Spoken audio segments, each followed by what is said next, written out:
Hey, Strength Secrets. We're back with a really important video today. So we're working on some things that can impact on your gait, the foot, the plantar fascia, and kind of an area where a lot of people have some issues in the foot, the heel, the ankle, Achilles tendon, and then if you mess with the foundation, you can kind of create, logically ripple effects upstream where we can have issues in the hips, the back, and etc., etc. So let's take care of your foundation today. I'm excited to talk you through these. I got my shoes off, as you can see, and I'm going to warm up with you quick. And then the visuals here, I'll try to get a little bit closer to the camera so you can get a good picture of what's going on with some of the muscles in the feet, the ankle, the lower leg here.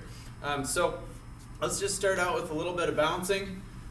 We're going to actually do some hops today. So our assess, reassess, instead of range of motion, you could test an ankle range of motion. You could do something like keep your heel down and then drive your knee forward towards the wall, towards a bench, and see what your ankle range of motion is. So that's one idea. The other assessments that we're going to do are more functional, so just functional movement today, where we're going to do some hopping, some marching, and some walking. So let's go ahead and go back to bouncing. Before I digress too much, and let's go to a wide base. We're going to rock to the inside of the ankle. So go ahead and settle into that ankle tilt. Switch sides. Good. Outside ankle tilt. Hoping that my cool stickers stay on today for illustrative purposes so you can learn anatomy with me. I think human anatomy is super cool, and the more I learn about it, the more excited I get about it. So I hope that's the case for you too, or at least the functional improvements in how you move and how your body feels gets you excited. We're going to then go into some extensions, reaching the arms back, opening up that midline a little bit. If this does feel tight, I've had some people where we add sensory input, so sensory before motor, and it improves. So let's just quick do this little skin stim on midline. From your belly button line, right under the navel, all the way on up to the sternum or chest bone. And just give yourself some gentle massage or skin stimulus there. And then let's actually slide over the collarbone with one finger above and one finger below it. So important area for a lymphatic system. And I'm pushing towards the shoulder here, okay? One finger above, one finger below, kind of a scissor to split that collarbone with the fingers above and below it.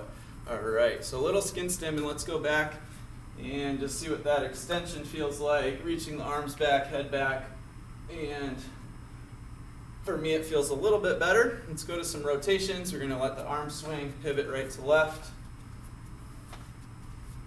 Good. And then let's go into a little bit of marching where the opposite arm and leg come up.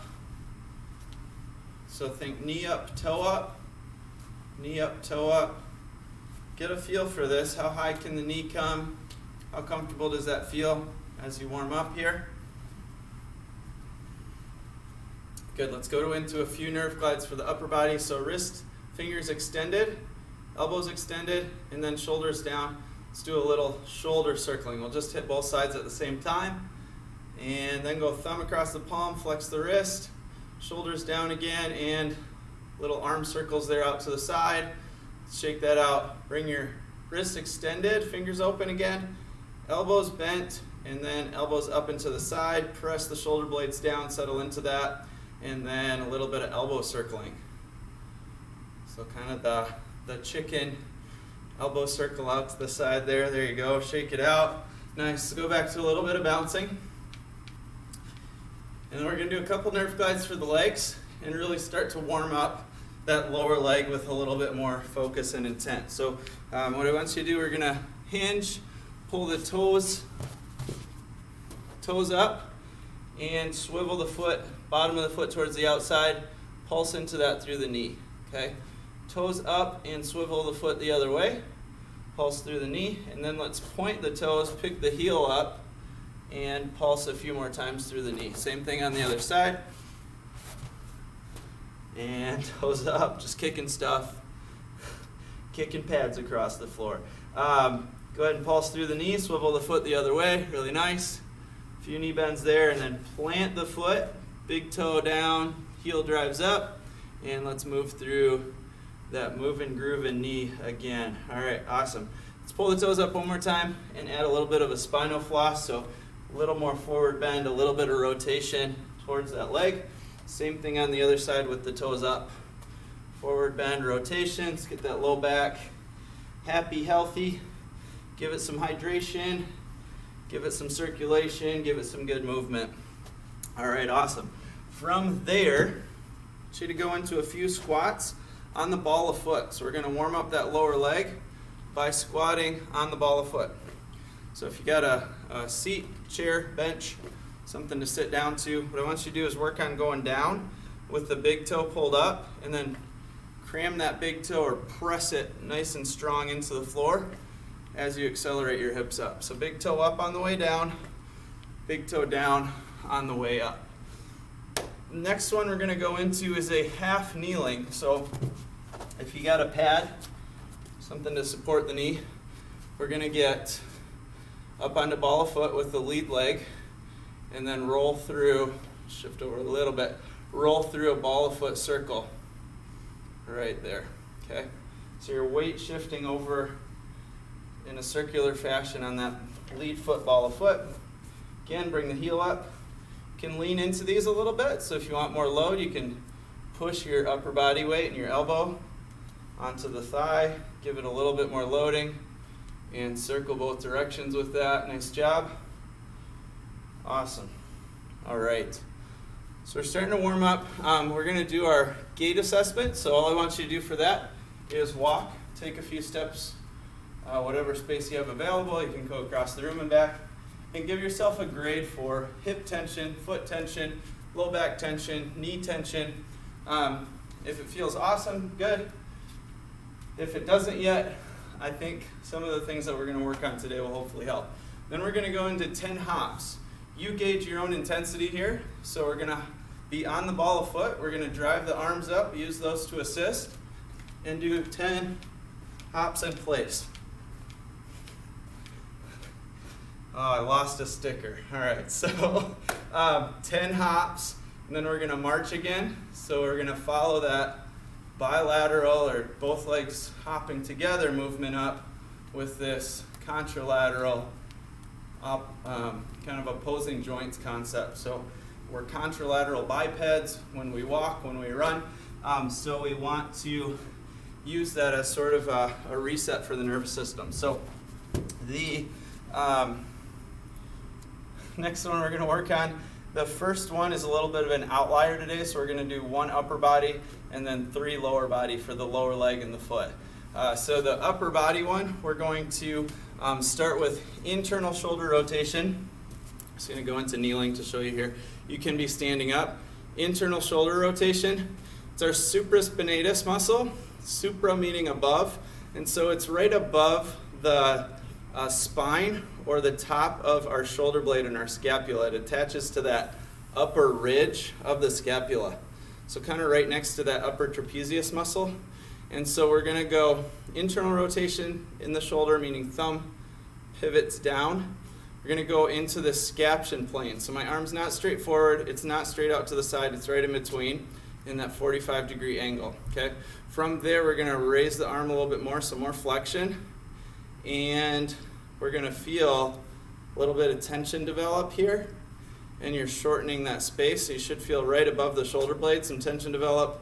We're going to hold for 10 seconds, like we do with the other isos, and you could, of course, relax out of that. You could build up time over time as that muscle gets stronger. That's the contraction, and let's go into now the stretch. So to stretch it, we're going to still internally rotate. So interestingly, that's the same motion with this one. We're extending the shoulder, meaning it reaches back, and then we're going to adduct, so going across. So we're pushing that shoulder blade down, lengthening through the spine, and I'm reaching that hand across towards my opposite foot. Okay? So lengthen, sometimes that'll increase that stretch sensation right through there on that top of the shoulder blade as you drive the shoulder blade down. All right, you can kind of shake that out. Same thing on the other side. So we're going to go into the contraction first. Internal rotation, we're going to flex in that scaption plane and abduct, bring the arm up to the side. Okay? And then again, feeling that tension right up here. Squeeze for 10 seconds. Keep breathing though. And 5, 4, 3, 2, squeeze that muscle. Good. And relax. Whew. Awesome. So for the stretch, internal rotation again, we're going to bring the arm back and then across, lengthening the spine. You might feel more stretch if you tilt the head away too. Just be gentle with it if you do add in the head tilt. Spinal lengthening sometimes is enough to start to create that stretch in the supraspinatus muscle. That's an important one for a rotator cuff. It's one of the rotator cuff muscles. So we're then going to go into our lower leg work and abduct and flex the little toe. So this is a really important muscle for gait. It's a small muscle, but it connects our little toe to our heel on the bottom of the foot. And sometimes we'll see immediate improvements in gait when we start to teach this muscle to contract and relax a little bit better. So I'm going to scoot up so y'all can get a good picture. You can go legs crossed with this one if you want. So our abductor digiti minimi pedis. So abductor digiti minimi pedis. It's a 4-word name for one muscle. We're going to bring the pinky toe towards the heel, and we're going to, for the contraction, we're going to plantar flex, meaning we're trying to shorten that distance between the heel and the pinky toe, and we're also going to abduct. And for me, I'll be honest, this is tough. I don't have the competency to abduct or create space between these two toes. That's abduction. Adduction would be pinching them together. So for the contraction, we actually want open space. In the name is abductor. So we want those spaced out. And then we're going to pull the sole or the bottom of that little toe towards the sole of the foot and the heel. So we're shortening that space. Go, go, go. 5, 4, 3, 2, 1. Really nice. And give it a break. We're really trying to highlight this outside edge or outside lateral arch, not the medial arch here or the longitudinal arch that everybody talks about, but this side of the foot. Okay, so we actually have 3 arches in the foot. We have the transverse arch, and then the lateral and the medial. Sorry if my feet are a little calloused and ugly. I didn't get my pedicure before this session. We're then going to stretch this. So to stretch, I'm going to assist a little bit with my hand. So I'm actually going to pull that pinky toe up into extension or dorsiflexion. I would just think of it as extension because if they just name things simply, this would be extension in the toe. And then I'm also going to pull that pinky or little toe across. So trying to kind of close that space between the toe next to it and pulling that up and across. And then if we add a little bit of eversion in the foot, we might get more of a stretch. So that means I'm going to tilt my ankle that way. And now I'm starting to feel this whole line right here lengthen out. That's the stretch. Good. So on the other side, same thing. Let's get after the other abductor digiti minimi pedis. I just like saying that. So we're going to abduct. Keep that space open. If you need to put a finger in there to sort of wedge it open, that's okay. And then again, shorten that space, bottom of the little toe towards the bottom of the heel. Go, go, go. Shorten, shorten, shorten. 5, 4, 3, 2, 1, and relax. Good. We'll pull into that stretch. So gentle pressure, bringing the toe up, across the other toes, and then I'm going to, instead of inverting the foot, evert the foot, meaning I'm opening up this medial surface of the ankle, and then pull into that stretch, and I'm feeling that lengthen here. 5, 4, 3, 2, 1. Good. If you wanted to, you could retest your gait after the contraction and see if that improves, and then retest after the stretch and see if that improves. We're doing them together, I know, but let's just take a walk and get a feel for, is that same, better, or worse? My feet feel awesome after that one. I hope you've felt or noticed some improvement as well. If not, we'll keep working and find hopefully a muscle group that works well for you. Let's go back to those hops. And this feels a little bit more effortless. The ankles were a little achy, honestly, on the first revolution through, and that feels a lot better. So that's the hops and then marches, right? So opposite, hand up, knee up. Let's do about 10 of these just as a reset. And again, you could really drive those knees up high and check your hip flexion. See how the back feels, the hips feel as you bring the knees up higher. Good. All right. The next muscle group we're going to work on is the tibialis anterior. And this is the one that I'm super excited about because I have stickers for it. So the anterior tib attaches here. So lateral side of the tibia. And then it attaches all the way down here on the medial cuneiform. So the bones right above the metatarsals here in the feet. So what we're going to do to shorten or contract is try to bring this point to this point. And what we do there is dorsiflex. So we're pulling up. You should feel tension develop here in that tibialis anterior. And then we're also going to invert the foot. So the bottom of the foot or sole of the foot sort of bends or angles in, and pull those 2 points together. Go, go, go. You can have a slight knee bend here. 5, 4, 3, 2, 1. Feeling that tension there. You can tap or skin stim to increase tension. Sometimes that sensory is really helpful. And then we're going to go into the opposite foot and ankle position for the stretch. So we're going to plantar flex or point the toes, and then bring these 2 points as far apart as we can. So plantar flex, and instead of invert, we're going to evert the foot.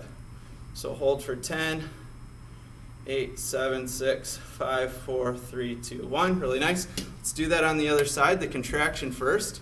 So we're going to pull into dorsiflexion in the ankle, and then inversion. So bringing that sole of the foot in towards the other foot or towards midline. Squeeze, squeeze, squeeze right here. Again, you could tap, you could rub a little bit, drawing tension into that muscle, trying to increase its competency and strength, ability to contract. 3, 2, 1, good. Release out. Now we're going to point the foot and evert the foot. So again, that spot here, lengthening that, and you could assist this a little bit if you wanted to with your hands, but toes pointed and then eversion in the foot. Good. Let's go back to your hops, your gait, and your marching. So walk it out, get a feel for that. How does it feel to walk after doing a nice, strong, maybe the most focused anterior tibialis contraction that you've done? All right, then go to hops. So go 10 hops again. Whew. All right, that's that one. So anterior tib and then marching. The last muscle that we have today is the soleus. This is part of the calf muscle group. So we have the two main muscles, the gastroc or gastrocnemius and the soleus. And we're working on the smaller of the two. I think for most people, pretty much everybody, it's the smaller of the two, and it's the soleus. So sole, like sole of the foot, S-O-L-E, with a U-S, like the country, United States, on the end of it. So the soleus, we're going to work on a slight knee bend here, and then we're going to plantar flex and invert. So plantar flex and not evert but invert. What you're trying to do there is squeeze down here, and you're trying to pull the heel up towards the knee.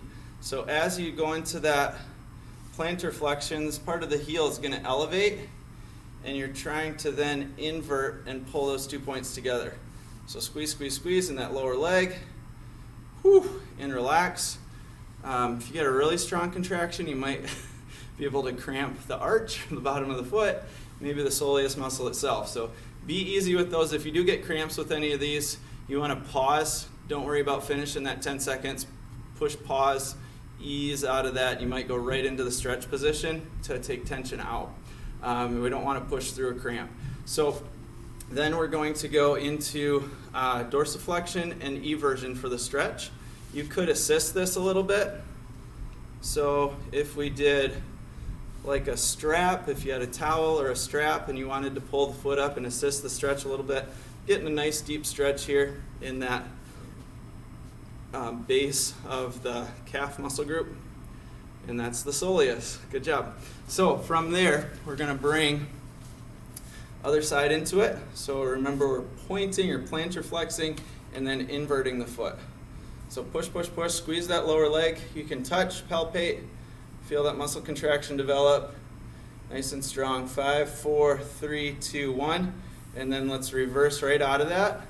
Dorsiflex and invert. And again, if you wanted to add that stretch, additional little bit of pull, go for it. And that is the 4 for today. So let's retest. And I hope this lower leg work has been good for you. If it has and you've noticed some changes positively in your gait, your hopping, your marching, your hip range of motion, please continue to practice these. So gait, and if there was one that was especially noticeable of these assessments, I would say gait is probably the most important. So if there's one that was like, hey, that's awesome, keep practicing that one. All right, last time, going 10 hops. Good. And then march it out. And way to knock it out. Thanks so much. Keep working hard. I'll see you in the next session.